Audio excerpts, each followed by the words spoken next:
Assalamualaikum warahmatullahi wabarakatuh. Melanjutkan materi dari Rijalul Hadis, yaitu pembahasan pada tobaqoh, yaitu maksudnya suatu kaum yang memiliki kesamaan dalam suatu sifat.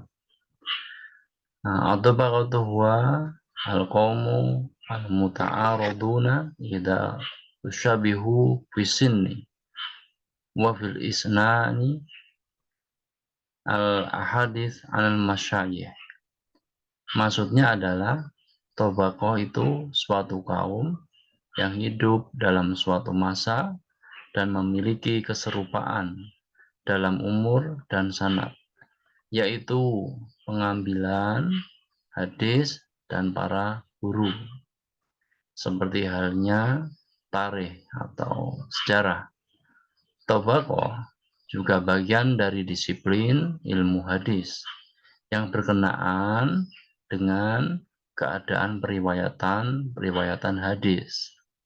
Namun, keadaan yang dimaksud dalam ilmu tobaqoh adalah keadaan yang berupa persamaan para periwayatan dalam sebuah urusan. Apakah urusannya? Urusannya adalah satu, bersamaan hidup dalam satu masa, bersamaan tentang umur, bersamaan tentang menerima hadis dari syekh-syekhnya, bersamaan tentang bertemu dengan syekh-syekhnya juga. Kadang para muhadis menganggap bahwa kebersamaan dalam menambah ilmu hadis adalah cukup bisa dikatakan satu tobaqoh, sebab pada umumnya mereka memiliki kesamaan dalam umur. Peneliti dan pengamat ilmu hadis sangat dituntut untuk mengetahui tahun kelahiran dan kematian setiap periwayat, murid-muridnya dan guru-gurunya.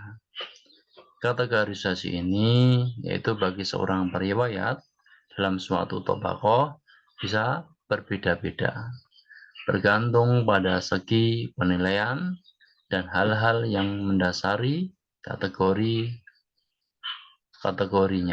Oleh karena itu, seringkali dua orang periwayat dianggap berada dalam satu tobaqoh. Karena apa? Karena alasannya adalah memiliki kesamaan dalam satu segi dan dianggap berada dalam tobaqoh. Bila dilihat dari kesamaan, mereka sebagai sahabat Nabi Shallallahu Alaihi Wasallam. Dengan demikian, seluruh sahabat adalah tobaqoh.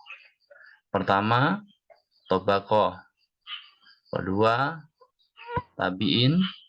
Tobaqoh ketiga adalah atba'ut tabi'in, dan seterusnya.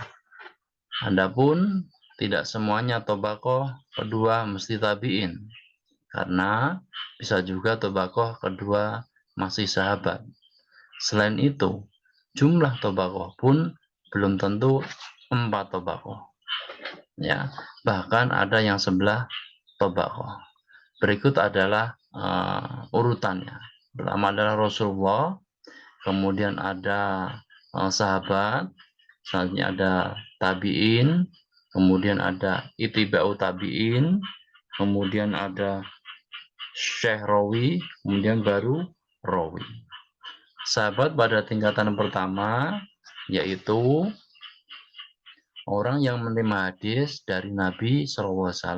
Contohnya seperti Abu Hurairah, Anas bin Malik, dan lain-lain sebagainya.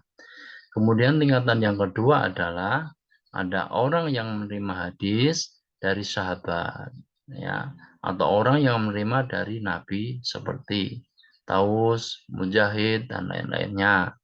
Kemudian tingkatan ketiga ada atba'ut tabi'in, yaitu generasi sanad ketiga, ya, yang menerima hadis dari atba'ut tabi'in. Contohnya ada Amir bin Abdullah, Syarik, dan lain-lain sebagainya. Kemudian tingkatan yang keempat adalah syekh rawi, generasi sanad yang keempat setelah Nabi dan ketika dihitung dari bawah. Mereka adalah gurunya periwayat atau orang yang membukukan hadis dan meriwayatkan kitab-kitab seperti Ibnu Abi Shibah dan Abdullah bin Syahwi. Demikian yang saya sampaikan. Mohon maaf Ibu dosen jika saya banyak kesalahan atau kekurangan dalam menyampaikan tugas dari studi hadis. Demikian, jika ada kebenaran itu semua dari Allah, jika ada kesalahan, semuanya datangnya dari saya sendiri. Akhirul kalam, wassalamualaikum warahmatullahi wabarakatuh.